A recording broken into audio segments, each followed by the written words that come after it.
For the final session of the 2026 Widening the Pipeline Fellowship Program, I want to introduce you to a woman whose career embodies excellence and commitment to our craft. It's my great pleasure to formally introduce Cheryl W. Thompson into the Widening the Pipeline Fellowship family. Although she's already served as a mentor for one of our fellows during the first year of our program. Cheryl is an investigative correspondent and senior editor for member station investigations for NPR. She also teaches investigative reporting at George Washington University and is currently on a nationwide book tour for her very first book, Forgotten Souls: The Search for the Lost Tuskegee Airmen. Now, I could spend the whole hour sharing Cheryl's accomplishments with you, so I'll just tell you to go to our website at nationalpress.org. You can read her full bio there. But Cheryl, it is such a privilege and a pleasure to have you here today. Well, thank you guys for having me. So I'm the final guest. Is that a good thing or an afterthought? No, don't be like that. Cheryl is also the newest member of the National Press Foundation board. So I don't know how she finds the time to do all of her things. But as I said to begin the session, the ending is never, the final session is never the ending for NPF Widening. So Widening the Pipeline Fellows lead with lived experience. And so I want to start our conversation that way. I've been very curious as to what it was like growing up with a father who was literally a hero, a part of history. So were you aware fully of what William E. Whitlock's part of the Tuskegee journey was about when you were growing up? No. Do you guys know who the Tuskegee Airmen were? Everybody who does not, because I know there are a couple people from like Uganda and India who may not know. So they were this country's first Black military pilots during World War II. And there were actually, but they weren't just pilots. There were like 14,000 Tuskegee Airmen, and they encompassed mechanics and staff and support personnel and medics and everything. But so no, I wasn't. My dad was a Tuskegee Airman. I will say, because I say it in the book, that he was in the class with one of the most well-known, General Charles McGee, who lived here in Washington, but he couldn't land. So, which is crucial when you're in the middle of a war, landing that plane. So, which explains a lot about why I drive like I do, because he taught me how to drive, and now I get it. It's like, oh, okay, he had that heavy foot, but he ended up staying over there with them in the 332nd, which was the fighter group, and he became a medic over there. And so he talked about, that generation of Black men in particular didn't talk a lot about what they went through. But he did talk about the military, and I've got, his photo albums, and occasionally men would come by the house, and my father was such a homebody and a family guy that he didn't have, he had like 3 good friends that he would go fishing with. And so when guys would come by the house, I realized these were his war buddies. And so, no, and he talked about it probably ad nauseum. And my mother, was the kind of wife who would listen attentively, but as she told me, but I was thinking about everything else I had to do, but I wanted him to think, feel like I was paying attention. And my brothers listened. I could care less. I was a girl. I didn't care about the military, the war. And so I kick myself now, because who knew all these years later that I would, need that resource. So no, I didn't really understand the significance of it all when I was growing up. How old were you? High school, college, when it really started to kick in, or? 2021 when I started writing the book. Oh, are you kidding me? Come on.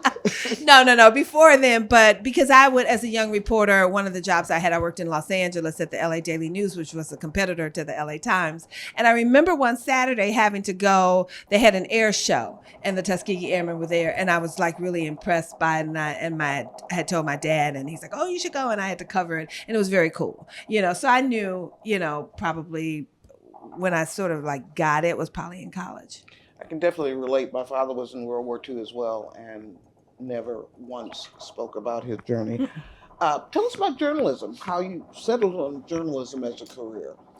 So my mother was a school secretary. My dad was a school teacher, actually. My mother was a school secretary, and she was a stickler for like grammar and spelling and writing and complete sentences. And we never used the word ain't in our house, even though I told her, I said, ain't is in the dictionary. She's like, it may be, but it ain't going to be used in this house. So, so I always liked to write. And I started writing probably in 6th grade for our newsletter. And I just kept writing after that. As a matter of fact, when she died years ago, one of my brothers sent me like this box that I arrived, and in there were all of these albums, photo albums, and every story I had ever written from the 6th grade until the day she died was clipped and put in these albums. So I've got and I realized how bad my writing was early on. I was like, did I write that? And it actually got published.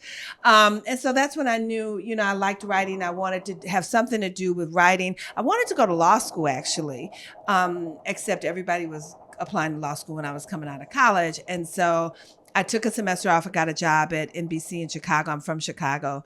And, but it wasn't in journalism. It was like being somebody's assistant. I thought, this is not going to work for me. And so my oldest brother suggested, he said, why don't you go to grad school and, get that journalism degree you wanted. And so my parents said, we'll pay. So I applied. I graduated from the University of Illinois at Urbana-Champaign, and I applied there for graduate school. Now, remember, I had only been out of school a semester. I applied. The director of the J School wrote me back a nice letter. Tom Littlewood was his name. I will never forget him. And he says, we'd love to have you, but we don't have any more seats.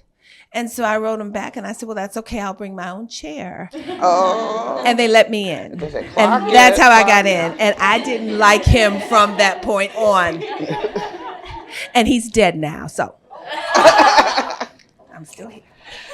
During those years, did you have a vision of one day going to the Post? Was it always a dream of yours? No, and this is being recorded, but that's okay how I'm gone from the Post now after 22 years. But no, I always wanted to write for the New York Times. That was always my dream job. And I'm like, nobody here except you and maybe Ann is old enough to realize I'm like the Susan Lucci of the New York Times. And for those of you who don't know Susan Lucci, she was a soap opera, All My Children, which was a long-running soap opera. And every year she was nominated for an Emmy for like 18 years, and she couldn't win it. And then finally she won. And I'm like the Susan Lucci. It's like I have been through 2 publishers at the New York Times, all these people, and it just didn't work out. And so I ended up at the Washington Post, which wasn't bad, where I stayed for 22 years and had a great run. It was a lot of fun. And I did some, what I like to think is good journalism, and it afforded me a lot of opportunities. And so, talk about understatement. At the Washington Post, you were part of teams that won 2 Pulitzer Prizes, one for the 9/11 terrorist attacks and the other in 2016 for the fatal police shooting story. Talk a little bit about your journey at the Post. What did it require from you in terms of interaction with colleagues and editors and the pressure of, I'm working for the Washington Post? Well, silly me, I was naive. I had come from the Kansas City Star to the Post. I was actually, it was my first IRE conference. He knows IRE. Does anybody know IRE?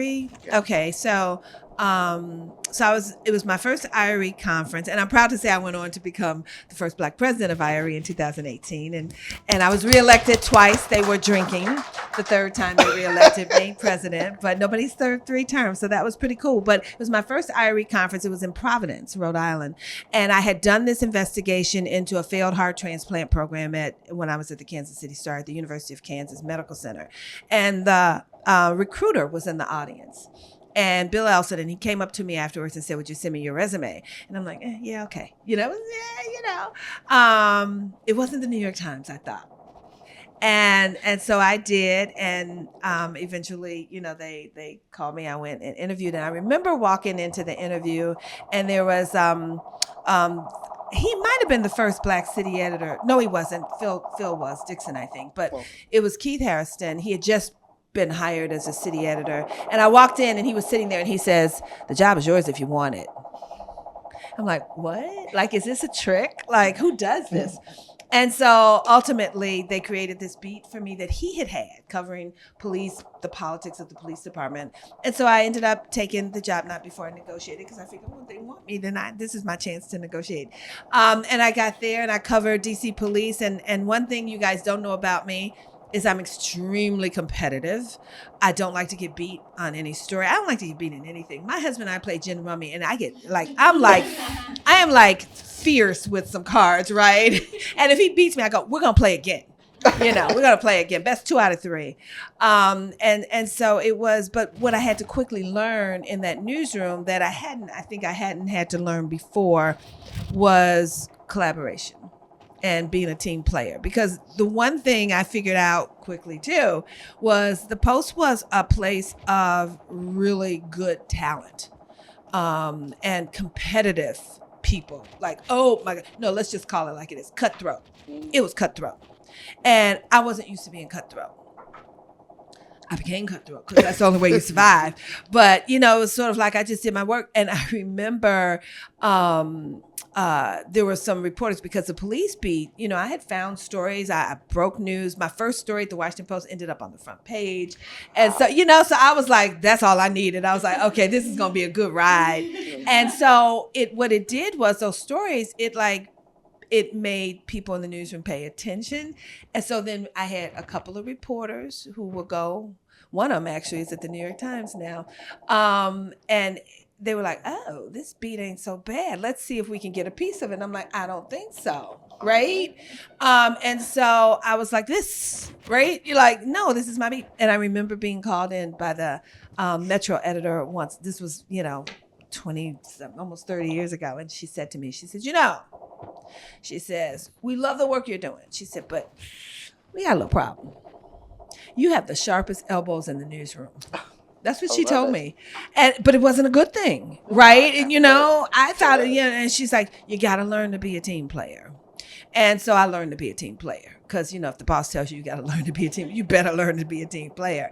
And so from that point on, I like to think that I got the respect of my colleagues by the stories that I did. And I was one of those reporters. Jackie Jones, who was my editor once. She now is the dean at the University of Maryland at the journalism. No, Morgan State. I'm sorry, Morgan State, as the dean of the journalism program. And she was my editor once. And she was one of those when she would say, if you need somebody to go, send Cheryl, she'll go, she'll find them. So I had that reputation of being sort of dogged and fearless. And I think that's sort of the attitude that you need going into a newsroom. You don't have to be cutthroat, but you do have to bring your A game and just know that you're there to do a job and you want to do the best job you can.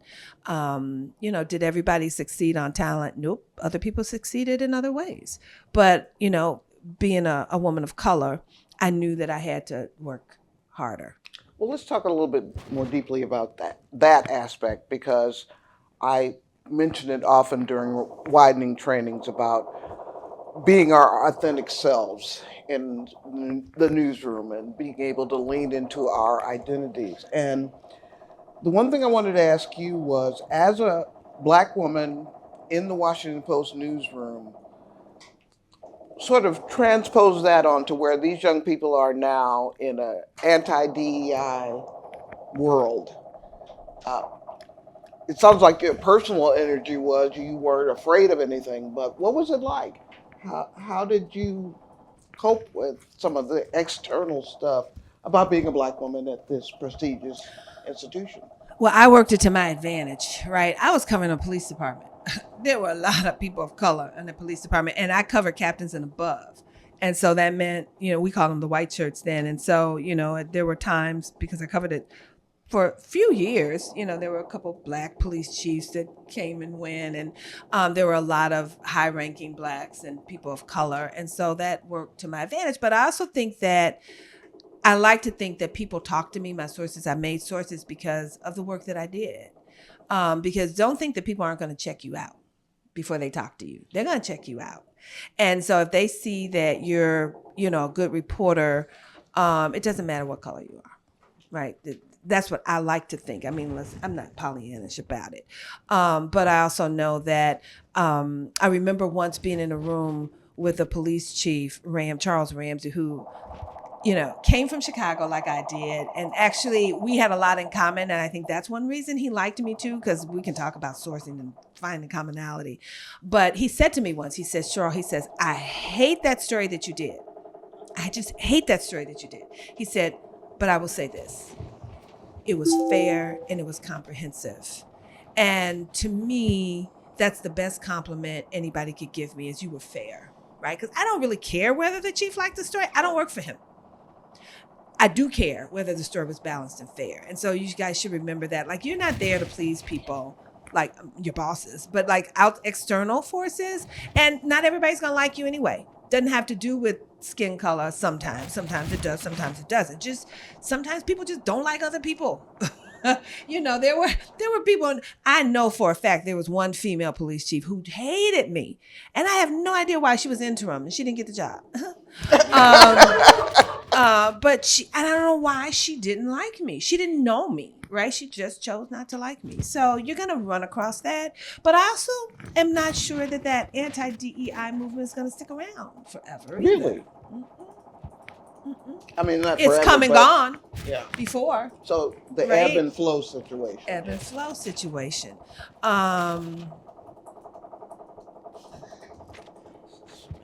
Is that an anti? Is somebody woke up there? Is everything?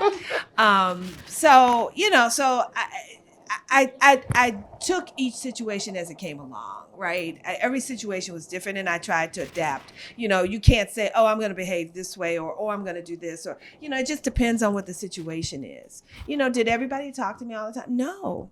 I remember once I had she was a commander, and her brother was I think he was an inspector. I think they had those titles at the time. Anyway, he had gotten into some trouble, like domestic stuff. And I think it was Eric Holder, who was U.S. attorney at the time. I think he might have still been U.S. attorney for the district at the time before he became the attorney general. And they had passed this law where if you had some domestic stuff, convictions, you couldn't carry a gun. Right? And he was a police officer and he has domestic stuff. So I wrote about it. Ended up on the front page. His sister stopped speaking to me for about a year. So I couldn't get anything out of her district, because of it. It wasn't because I was black, because she was black. It's just, so it's not just DEI stuff. You just got to deal with a lot of stuff, and don't let that hold you back. Don't be afraid to do what you do best. I'm not sure that answers your question, but it does, and it leads nicely into my next question, which is about being the first Black president of IRE. And when I was coming up, the investigative reporters were always, seasoned, veteran, older white guys, and they still are. They still are. But I mean, seriously, when I was a young reporter, there was no hope that I would ever be Tom French of the AP Times or some of the big names that we've seen throughout the years. So walking into that role, what was that like for you? You're in these settings where most of the people are these white guys, and I like white guys, so don't get me wrong. But what was that like? Do you have any particular that you like better than others? We'll talk about that later. So for me, becoming a member of IRE was a big deal, and I waited years and years and years before I even decided to run for the board, because I wanted to make sure that I understood the organization, what it did, what it stood for, that I could contribute something. And so when I decided to run for the board, I was ready, right? I never knew I was going to be president. I never thought about that. I'm a worker bee. I always tell people that, I don't want to run a newspaper or a news outlet. That's not who I am. I'm happy, being that digger, right? That's who I am. And so, and then it was Matt Goldberg, who was with NBC. I think he still is with NBC, who became president, and he tapped me as his vice president. And we got along extremely well, and I really liked him, and he was grooming me. And I didn't know that at the time. And so then when he decided to, after 2 terms, to turn it over, I was like, oh, okay, this is going to be really interesting. Am I ready for this? And I, the board elected me. I will say every election I ran for at IRE, I was the top vote getter. Once again, heavy drinking at the conferences. And so I was just, I thought, okay, then maybe this is my time. That's wonderful. And it was 2018, and I was really I wasn't quite sure what it all meant to be president of the 6,000. It was actually 5,000 members at the time, and during my tenure, we raised it to 6, which tells them something. And it was challenging because not everybody on that board at the time was my friend. And the one thing that because I would ask certain people, like, you have any advice for me? And I remember it was David K. Johnson, who worked at the New York Times. Is he still there? I knew of him. Great investigative reporter. He writes a lot of political stuff. We're going to leave it at that. And I said to him, David, you have any advice? Because he was, involved. And he says, yeah, I do. He's like, I got one piece of advice for you.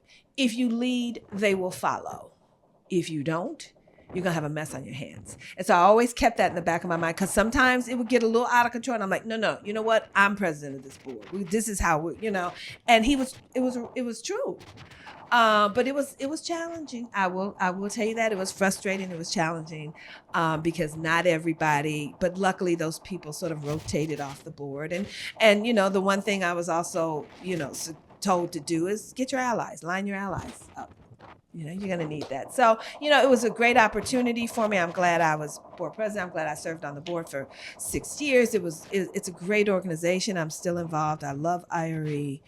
There isn't anything that I wouldn't do for IRE. When they come knocking, I say, yes, what do you need? So if you're not a member, I don't know how long y'all have been out of college, but I think it's like 3 years out of college, you can still get the student rate. Don't quote me on the 3 years of $25 a year, and it's not expensive. If you want to be a member and you can't afford it, like, ring me. I'll see what I can do. I can't get it to you free, but I can pay. I can pay for one, or I can pay for a membership or two. I'm going to open this up for questions soon because I know you all want to talk to her, but. At the MLK Library, you talked about the process of writing the book and how you got started. So start us off there, and then we'll open it up for questions. Why? Well, has anybody ever thought about writing a book? Well, good for you, because I never did. That was not in my thing. So this is how this book, it just shows you, like, I'm telling you, I believe that journalism is a lot about luck. I believe journalism is a lot about timing. And so while I was still at the Washington Post, this was 2018, because I went to NPR in 2019. And one of my colleagues had done this piece on remains they found over in Europe, and they thought it was a Tuskegee Airman. And I thought, oh my God, like, it was such a fascinating story he did, and the Post, rightfully so, put it on the front page. And he knew about my dad, or we had some conversation over time. And I said to him, do you think there are others who are missing? And he says, yeah, there are. And I said, this is your book. And he looked at me, he said, no, Cheryl, this is your book. And it still took me like 2 years or so to like get it and figure out, can I write a book? That was really what held me back, was am I capable of doing this? And of course we're all capable of doing it, but when it's in your face, it's like, can I do this? And so I happened to know a woman, actually I take that back. I did think about doing a book when I had done an investigation into this politician here, and the stories over 3 years, and he ended up going to prison after the stories ran. And so I was like, oh, there, the power of the pen. And so I thought about doing something on like corrupt politicians. That's the Chicago girl in me. No corrupt politicians there. And so there was an agent who represented most of the people at the Post, but she wasn't interested in that story. She didn't find it very interesting. So I just forgot about it, right?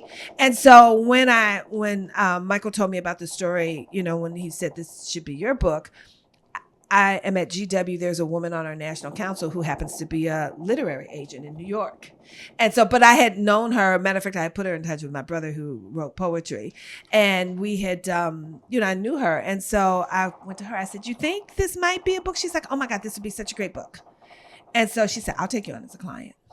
Wow. And so I said, I'm sure she was so sick of me because I call her, can I do this? Do you think this is really good?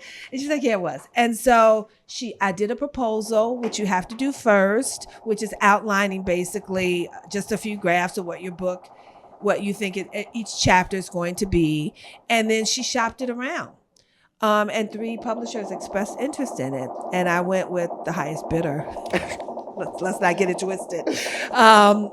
Because you don't generally get rich off books. So, it's like a job. You go in, you get the money when you walk in the door, because who knows whether you're going to get raises or whatever.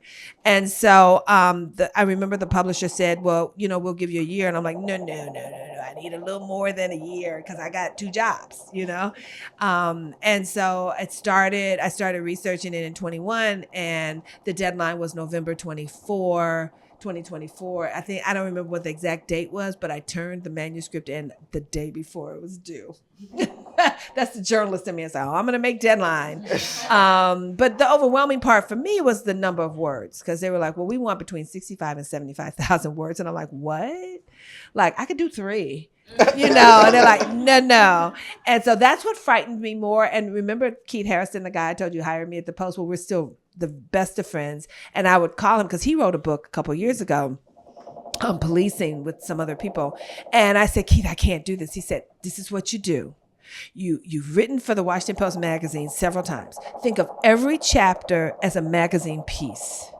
And that's how you'll get through it. And that is how I got through writing that book, because every time I sat down to write, all I saw was 75,000 words.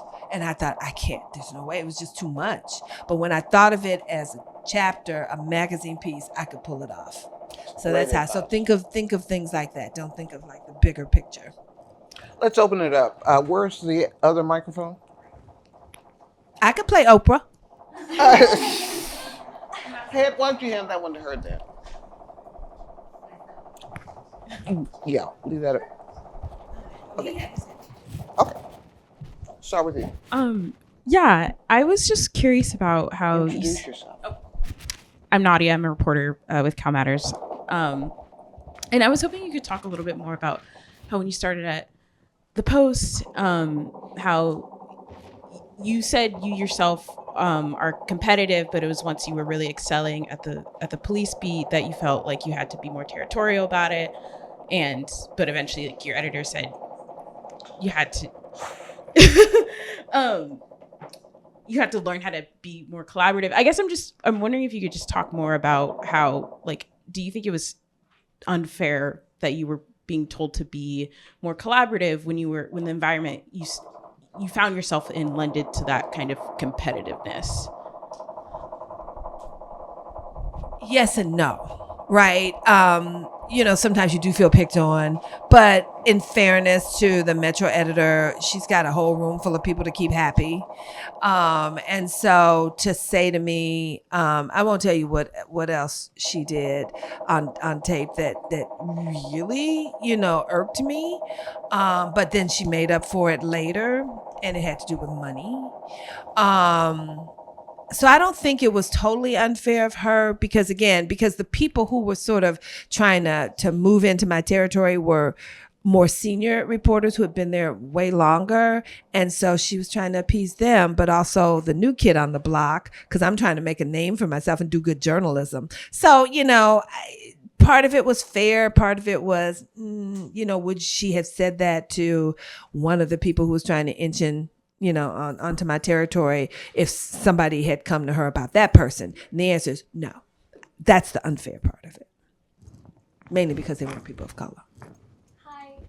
Hi. Well, thank you for being here. I'm Mia with the Oregon Capitol Chronicle. I am from the West, and in the West, we don't have a lot of journalists of color. There's a few of us there, and so I'm really going to take advantage of both you and Rachel, your wisdom today. But I'm curious, like, as a young reporter, I still, whenever I have to speak to people, I still have to hype myself up, especially when it's people that aren't necessarily friendly or trusting of me, because I am a young journalist of color. Does that, like, anxiety ever get better? Does it, you've been in this industry for, a long time now. Just like, does it get better? How many years? No, I don't. Longer than you've been alive. I'm a golly. We are Okay. It's scary. It does get better, right? I mean, maybe it was a little easier for me because in college I was a public speaking major, and so I sort of kind of like that thing. Do I get nervous talking to people? Absolutely. Have I asked dumb questions in an interview? Absolutely, for sure. Okay, I said something stupid last night to Jake Tapper at the dinner, like, "Oh, I must be the only faculty member at SMPA at GW you've never met," and he looked at me like, "Okay," and then I realized it wasn't Jake. I mean, it was Jake I was talking to, but the person I was thinking of was not Jake. And I was like, oh, he must think I'm a complete idiot, So stuff happens. There was another woman there who we were supposed to go out with. Remember, we were supposed to have the wine thing? Oh, right. And so I thought it was she. So I go up to her and I was like, I am so sorry. I said, we still have to do that wine thing. She says, I'd love to. Then I realized it was the CEO of the Philadelphia Inquirer and not the woman we were supposed to have the wine with. So I'm just like, this is a night of, it happens. And I went up to her afterwards. I said, I'm so sorry. She said, no. I do want to do wine. And I was like, okay. I like wine too. No, I want to share with you a message about how it does get better. Cheryl's from Chicago, and so she was born with sharp elbows. She's confident, whatever. I was born in Cairo, Illinois. Oh, Southern Illinois. I didn't know that. 500 miles off. And Mia, I was scared of my own shadow for most of my life. And even after I began as a journalist, no one believes that I was incredibly introverted, shy, intimidated.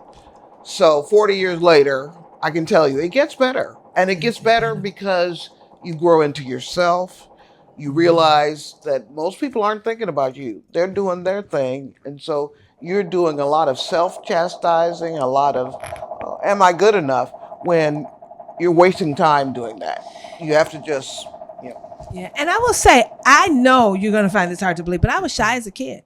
I was. My mother would take me downtown on Saturdays. We'd go shopping, and she would inevitably run into someone she knew, and she'd introduce me. And and after they'd leave, she said, "Always hold your head up and look at people and speak to them." And that's how I sort of emerged from that. I was never the I would never be voted like the most gregarious person in class. Of course, I went to all girls high school, so but I don't know. I grew into it, and that's why I know that you will too.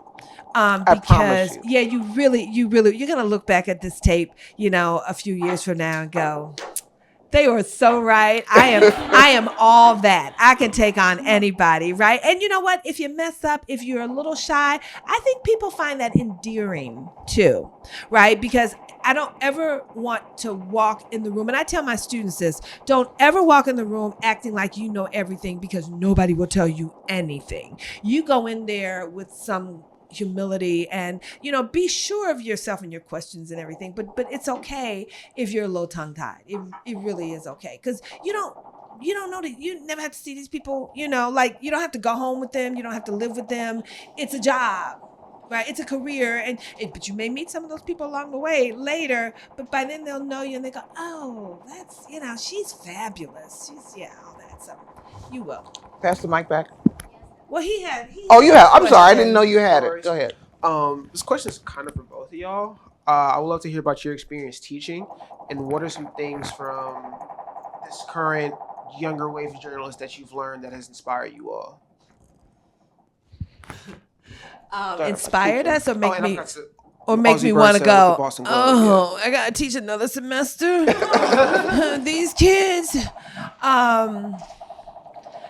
Students inspire me because I see the innocence, if you will, of it, and the hope that they have for this business and what they want to do, and that inspires me to want to continue to teach.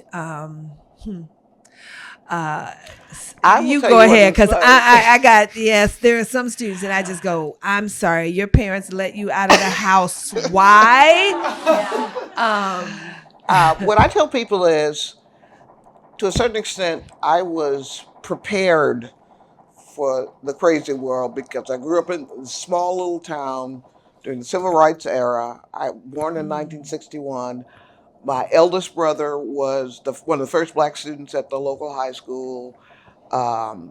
all of the stories that I heard, some of them were chased home from school during that period. So I grew up seeing that and had parents who prepared me for racism, for inequity and unfairness or whatever.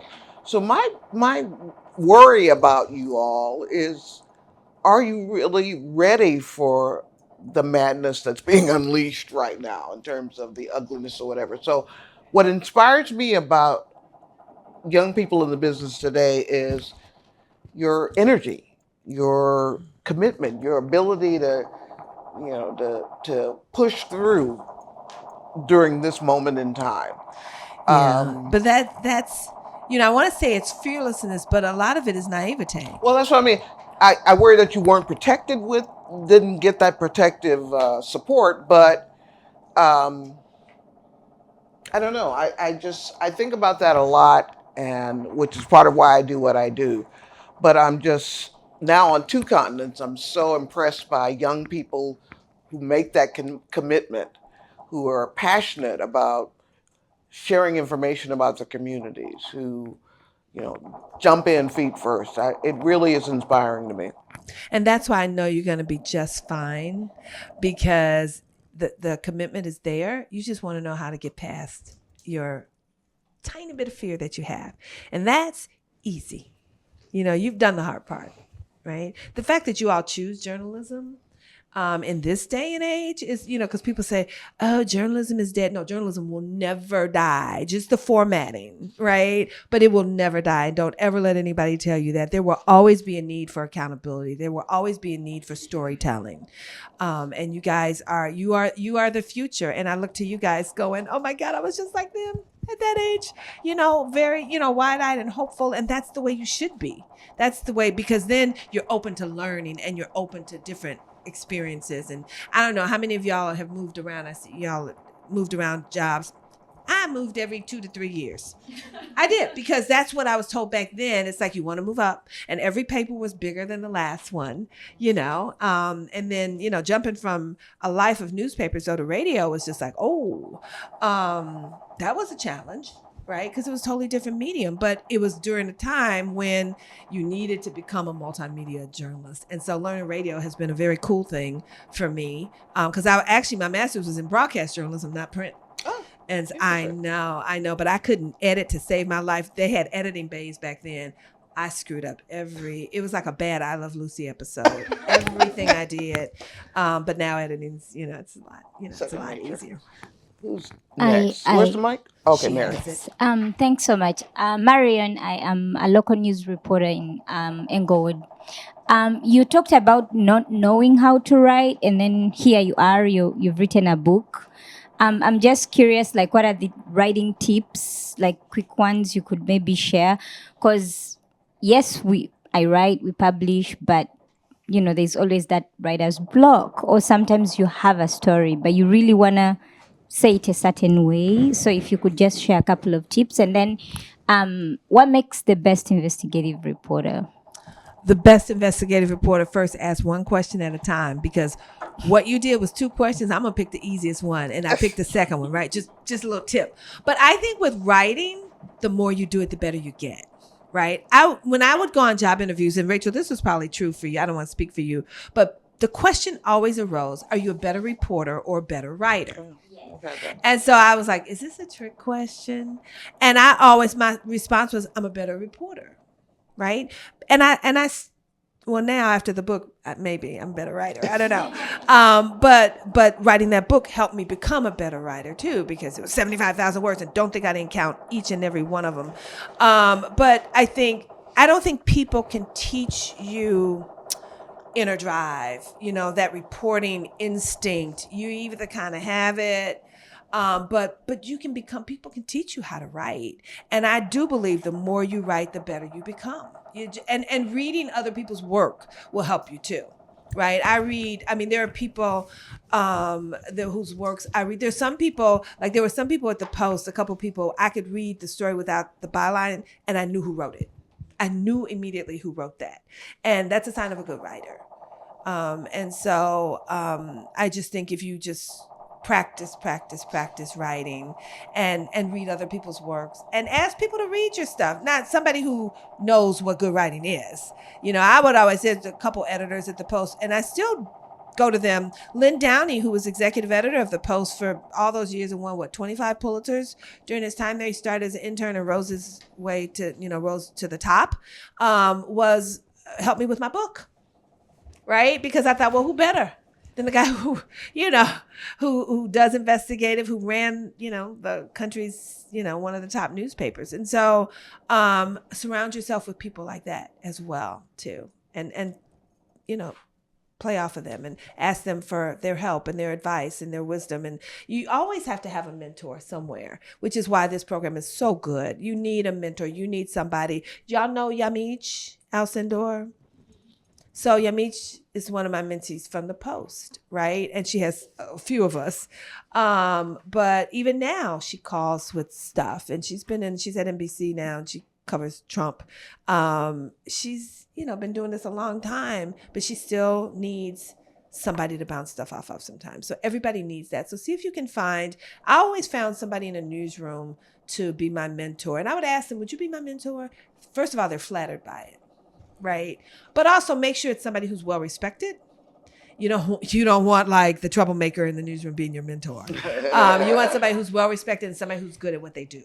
Right. And they'd be happy to be your mentor. I have mentors from when I was a young reporter who I still talk to. So. And then we'll come back up here. Okay. Hi, I'm Anissa. I'm an independent healthcare journalist. As Rachel mentioned at the start, I did just win an NAACP Image Award. And now that I'm a freelancer, I'm trying to figure out how to, for lack of a better word, but capitalize off of that and use that to my advantage. And I'm wondering, for yourself, you seem like you've been very confident and you've negotiated in rooms. At what point did you start doing that, and how did you do that? So I had an editor, a mentor, when I was in Los Angeles, and she was the features editor, who's long retired now, but she was the one who told me, she says, never leave a media org for anything under $10,000. And that was years ago, right? Like a salary. You got to get at least $10,000 on your next job or it's not going to be worth it. And so I always kept that. Now it's way higher than 10,000, but it was 10,000 at the time. Like, if you're in a job at 75,000, don't go to another job for less than 85. Right. And so, that's how that started years ago. You don't always get it, but I do remember when I was at the Washington Post and they, it was weird because the woman, they had offered me the job and they, offered me a salary, and they mentioned what the salary was. And I said, well, I was hoping for a little more. And they said, well, how much do you make now? That's the other thing. Don't ever tell people what you make. They can't find out. Right? I mean, don't totally lie, but don't do that, because maybe they can find out. But don't, you don't have to tell them. I don't even know whether people ask that question anymore, but they did back in the day. Anyway, she asked me what I made, and I told her, knowing that I was up for a raise at my publication. And so, but I told her I was hoping for a little more, and so she says, well, we think this is a pretty good salary. And I said, it's not bad. I'm thinking to myself, holy crap, this is more than I've ever made in my life. And it's way more than the $10,000 Jane told me to ask for. But I'm like, straight face. And I remember she said to me, she says, well, okay, I'm going to have to go back to my bosses. And so go back to your hotel and we'll call you. And I was like, oh, okay. Did I just blow this? No. And so I came back like 30 minutes after she told me to go. I came back and I was like, really? And they wouldn't give me any more money, but they gave me more vacation. And they gave me other things that sort of made up for it. So, and then I had the nerve to say, after all that, I said, well, can I let you know like next week? Girl, tempting. I did, didn't I? And I walked out of there like, yes. So I called her like the next day. I didn't wait till the weekend, but because it was like a Thursday, I was like, don't wait till Monday, girl. They might, they're not going to rescind the offer unless they find out something about you during that time. But trust me, they've done their due diligence on you before they offer you a job. So just go in thinking of a salary that you like, whatever else you might like. It's not always about salary. Maybe there's a certain beat that you want. Maybe there's a certain position that you want. And go in there being ready to explain why you think you deserve that, why you're the best person for that job or whatever. And then the salary will come. I always say, money, I never, okay, maybe once took a job for the salary. You got to be happy. And every job I've had, people ask me, if you had to do it all over again, I'd do it exactly the same. I'd go to every paper. I'd work at every paper. Now, I might change there's one editor I would change. But other than that, I had got about great. 7. Do you have 7? just Okay. I have 1 I know I would change. But other than that, it's been, it's a good ride, and I'm still along for the ride. And it wasn't because of the money. It was because of the opportunity to, look at a place where, is this a place I can move up?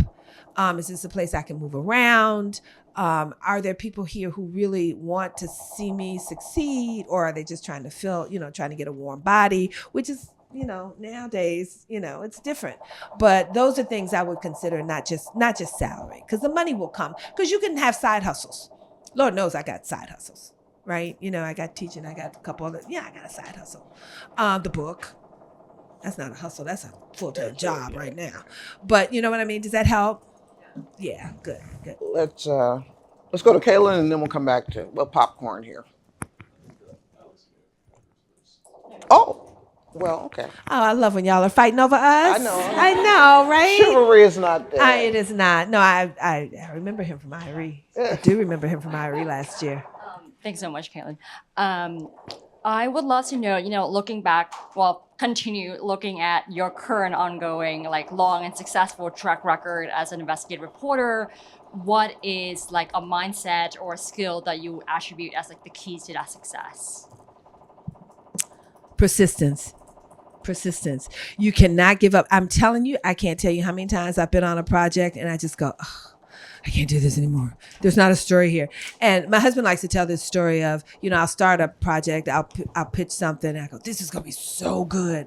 And then a month in, I go, oh, this is there's nothing here. And then, I find some more documents and go, this is going to be really good. So he likes to tease me about, we go through this every single time. But persistence. I had a friend at the Post who we're still really good friends, Yolanda Whitlow, and we sat next to each other, and she covered the city. And I was on the on Metro Projects at the time before I moved. It was local investigations before I moved to national investigations. And she stood up one day, we had a partition. She says, I don't understand how you do what you do. She said, you're not in the paper for months at a time, no byline, no nothing. And once it was 2 years, I worked on a project for 2 years, a 3-part series. She said, I can't do it. And so you have to be persistent, and you have to just know that idea that you pitch, it was more than an idea, it's a pitch, because there's a difference between a story idea and a story pitch, right? Your bosses bought it for a reason. They think there's something there. And so you just have to, keep at it. Now, have I ever had a project that didn't pan out? Once, but I switched the topic. Actually, it ended up being that 3-part series. It was something totally different I started with. And then I realized, oh, this isn't the premise that I thought. And so I went to an editor, a mentor at the Post, and she said, make some more calls. Something simple like that. And I did, and that's how I got on to what ended up being a 3-part series. So you just have to stick with it and know that, trust your instincts. Journalism is a lot about instincts. We have instincts as journalists. Trust them. But if you see that you're 6 months into something and it ain't working out, sometimes you do have to let it go. But if you think there's something there, for me, it's persistence, records. I'm just, going back and forth with DC over some records. And, they're like, well, we're not the agency. I said, so are you saying that you don't have any idea how much y'all have spent on this? Is that what you're telling me? And he didn't respond, so you just have to, because remember what we do. I'm one of those girls, you don't want to see me coming. It's not good, right? Because I'm not there usually to do a feature story on you. So if I'm coming, it's like, oh, okay, what happened? What did we do wrong? What did she think we might have done wrong? People don't want you there. And so you're going to have to overcome, and I say that to you in particular, you're going to have to overcome that, because people will kind of get in your face. They'll kind of bully you. They'll do whatever they have to do to get you off a story. Don't be deterred. So persistence and never be deterred. Does that help? Yes. Okay. Actually, quick question. How do you get over if it takes a long time to do like these big story, like how do you get over like the antsy or anxiety of that process? Because I get really antsy when I'm not like publishing every few weeks, days. Or Oh, trust me, I still go through that. All these years in the business, I go, like being on book tour, I'm like, am I gonna still have a job when I, get done with it? I mean, it happens. But see, to me, those are the better reporters because you're always concerned with trying to do your job, trying to do it well, and so it's okay to have those anxieties. I think it's definitely okay to you want to have a little angst, not a lot, but just a little. Oh, you got a lot. Do I need? Oh, okay. See me after. Okay, we'll talk. Kaylin. Kaylin Jackson, Minnesota I Star remember Tribune. you from last year, Diary. You remember I ate a lot. I still do.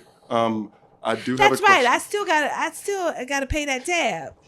No, I'm just kidding. I remember we had lunch. I'm I gonna run remember. out. I wanted to ask a double-barreled question. I apologize, but during IRE, I asked what you wish that you had known early in your investigative career, and you mentioned the politics of journalism and of investigative reporting. Can you help us to understand that and, I suppose, what to look out for? And the double-barreled part, what recommendations would you make for us to prepare for that and hopefully circumvent that? So the politics of journalism in particular, just overall, but investigative journalism, do you mean inside the newsroom or outside? Inside the newsroom. The one thing I never ever did at the Post, and I don't do it, I learned a lot from the Washington Post, for better or for worse. It taught me a lot. But one thing you never did at the Post, and I don't do it at NPR, and I don't think I may have done it early in my career, never go around your boss. Don't go over your boss's head. Sorry, not a smart move. And you know why. And trust me, there have been times over the years where I wanted to, and I thought, this isn't going to bode well for me because you don't know who your boss is close to. And so I just try to bring my editor in and get him on my side, which typically works. So that's what I mean by the politics of it. Just sort of follow protocol. I mean, think about it. Have y'all ever gone over your boss's head? Can you be more specific, like on a story or like with? Well, you tell me. That might be why you have angst. I'm just saying. Because it's like what? Yeah, I guess I'm hoping you could like elaborate on like just don't go over their head, like because sometimes I'm like, oh, I want to bounce a story. I do want to bounce ideas off before I go directly. Oh, that's different. That's not going over your, but that's not, that's just, taking the pulse. I don't consider that going over your boss's head. And if he or she ever said anything or they ever said anything, you could say, I just wanted to make sure that I had a tight pitch before I brought it to you. Right. That could always be your explanation. But I don't consider that going over. But I consider like, you didn't get put on a story. Your editor didn't put you on a story for whatever reason and you're upset. And so you're going to go around him. That ain't going to get you on the story. But what it's going to do is going to tick off your boss. And it's not going to help you. It may not be immediately. Right. They don't forget. So Pass it to me. We'll take one more question before we have to did I answer? And okay. I was just going to give an example. Yes, Pass. please do. The only time I've gone over my editor's head is when I've been like constantly asking about my position and where it was going, and because I wanted to grow, and I've been with this company for 4 years, and so I was like, I would really like to do more. I'd like to do something I would like to get paid more a little bit. And she was like, yeah, and then it was just not happening. So then I went to our GM and I was like, hey, I would really love to grow. I don't know if you're who I should talk to, and I don't know if this is inappropriate, but I want you to be aware that I love this station and I would love to stay, but I don't want to be here anymore. I want to be here and eventually be here.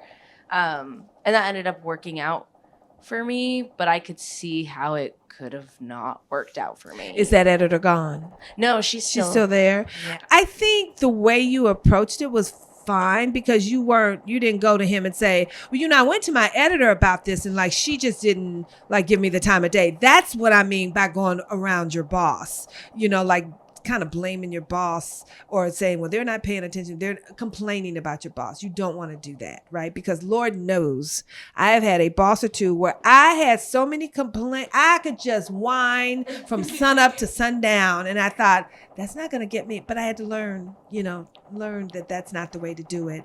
And so, but by you saying, hey, I'd like to grow, I think that's perfectly fine to have a conversation with somebody about that. And you don't even have to say to the GM, well, I went to my boss and, I said this to her, but I didn't get a response. Don't do that. That to me is going to, but if you just have a conversation in passing or something with them and say, hey, I really love working here. And, what can I do to get better? Or, that I think that's fine. What do you think? Absolutely. Being strategic, really sort of thinking about, as I make my ask, don't implicate somebody else and say it's all their fault. That's right. Just say, this is about me wanting to be a better journalist. This is about me wanting to contribute to this organization.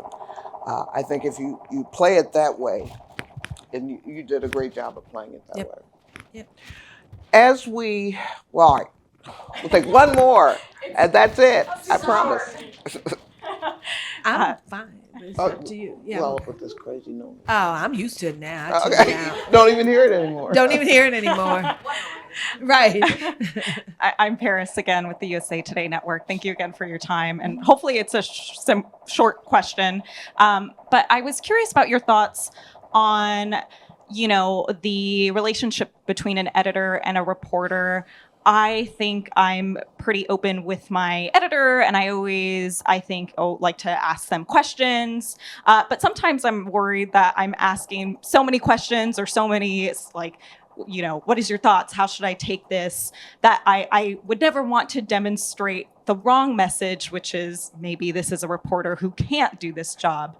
And I'm curious, in your experience, if there's, any advice you have when just making sure that you're embracing their expertise without potentially demonstrating the wrong message. Yeah, I think limiting your questions at a time to just and strategy again plays a role in this. Don't ask all these questions all over the place, but if you have a couple specific questions and you have 5 minutes with your boss, ask them then, but you can go back later and ask some more.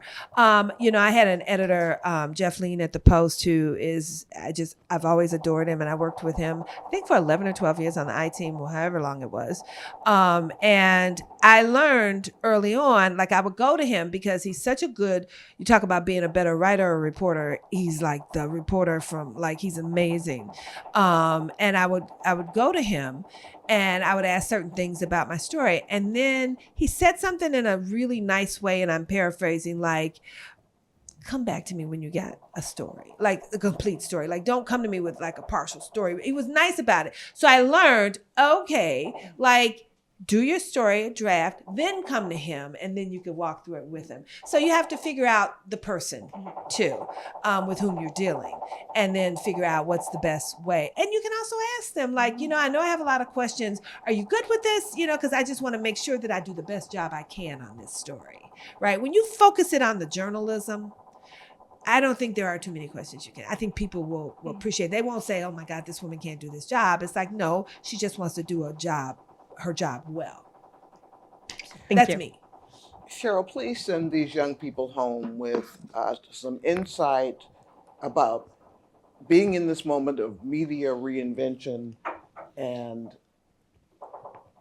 staying the course and believing that things will be okay. They can stick around for another 5 years, 10 years, if they want to do that. So here's my profound, things will be okay. They will be okay. They will be, I know it's hard to believe that, where everybody's getting laid off and everybody, but I'm telling you, journalism will always matter. And I've been fortunate. I don't even know if I should say that. I've never been laid off, and we've had layoffs at the Post and buyouts at the Post when I was there, and I always managed to escape them. And we had one at NPR a few years ago, and I managed to escape it. Know that just do the best job you can do, right? And you can't. Here's the thing I've learned rather late in life is there are some things you have no control over. So you can't worry about it. Trust me. The grays that I have from stressing over stuff that I had no control. You better not see it because I was at the hair salon on Tuesday and the color. But know that there's some things we just can't control. And so you just do the best job you can, stay the course, and things will work out. I mean, do people leave journalism? Absolutely. But if it's something that you're passionate about and something you really want to do, then do it, and it will work out. And I don't know whether that's solid. That's my advice. That's the advice I give myself, going, okay, you know what? I've been doing this a long time, but mine's a little different because I'm going, I could really pack this in, in a couple of years or so. But it's like, but as long as I still love what I do, and I still love what I do, I'm going to do it. I'm going to do it. And if something happens, then they say, okay, well, it's like, okay, well, it was a good run. I'm good. Probably should never say that on camera. I'm good. And if you have layoffs, but for you guys just starting out, know that it's a whole new world out there. And what you see today is not always going to be the case. I mean, local news, how they said local news was dying. Yeah. But there are up and coming media orgs to, tackle. Isn't Kevin Merida now involved with something local news wise or something?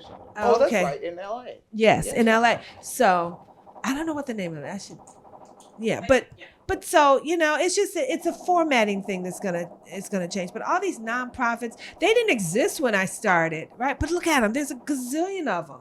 ProPublica, I mean, there's Cal Matters, there's all kinds of nonprofits that you guys, you don't have to do the traditional newspaper thing, which really, even though I'm forever a newspaper girl, but anyway, so just hang in there, know that, it's not all doom and gloom, despite what you may see every day. It's really not. And know that things change in this city, in this country. They change. They don't all stay the same.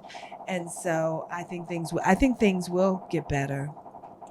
And on that note, we are so greatly privileged to have heard from Cheryl Thompson today. So let's show her our gratitude. Yeah, so kind.